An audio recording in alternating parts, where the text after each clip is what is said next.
Hi! What's up kaibigan?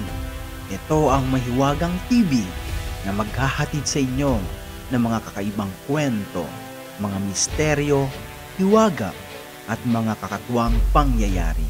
Sa bidyong ito, ating tatalakayin ang controversial at trending na pagkawala ng isang dalaga sa isang mall sa Palawan. Mainit ngayon na pinag-uusapan ang pagkawala ng dalaga sa Palawan sa isang mall noong August 5, 2022 at hanggang ngayon ay hindi pa rin siya nakikita at nahahanap. Ang babaeng ito ay walang iba kundi si Jovelyn Galieno na taga Puerto Princesa, Palawan. Sa Robinson Mall sa Palawan siya nagtatrabaho at doon din siya nawala. Nabuhay tuloy ang ilang dekada ng mga kwento tungkol sa taong ahas sa Robinson Mall na pumutok at pinag-usapan noong 80s. Maraming mga haka-haka at espekulasyon na sa loob mismo ng Robinson Mall siya nawala. Pero bago tayo magpatuloy, kung bago ka pa lang sa aking channel, baka pwedeng pakipindot ng subscribe button at bell at palike na rin ang video. Pero kailan lamang nagsalita ang anak ng may-ari ng Robinson Mall na si Robina Gokong Wepi. Ang sabi niya, sa makapagpapatunay at makakahanap ng taong ahas sa Robinson Mall ay ibibigay niya ang buong mall sa taong ito.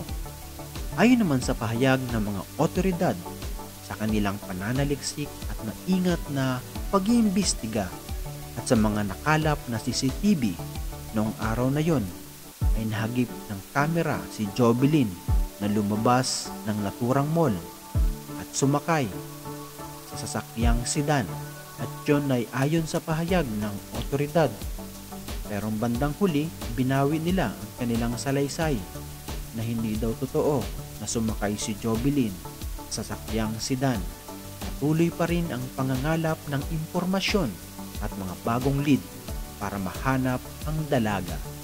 Ayon naman sa vlog ni Jay Costura na sinasabi ng kanyang mga tarot cards na ang dalaga ay naging prospect ng isang sindikato na ang modus ay dumukot ng magagandang babae. Nagkataong siya ang nag-aabang ng sasakyan at saktong nag-aabang ng mabibiktima ang mga ito. At si Jovelyn na nga kanilang nakuha. Aniya, buhay pa ang dalaga at pinagpapasyahang pakawalan ito. Pero dahil sa laki at lawak ng impact at naging trending at viral ang pagkawala ng dalaga, kaya nahihirapan pakawalan ito. August 22, 2022, isang bagong update at lead tungkol sa dalaga na magpapatunay ayon kay Lieutenant Colonel Cornelio Tadena na kinumpirma ng driver ng multicab na si Jovelyn ang kanyang naisakay noong August 5, 2022, alas 6 pasado ng gabi, pero hindi niya na matandaan kung saan niya ito naibaba dahil sa dami ng pasahero, hindi niya na maalaala. Sana nga'y buhay pa ang dalaga at makabalik na siya sa kanyang pamilya. Kung nagustuhan mo ang ganitong mga video, pakishare na rin sa iyong mga kaibigan at kapamilya. Maraming salamat. God bless.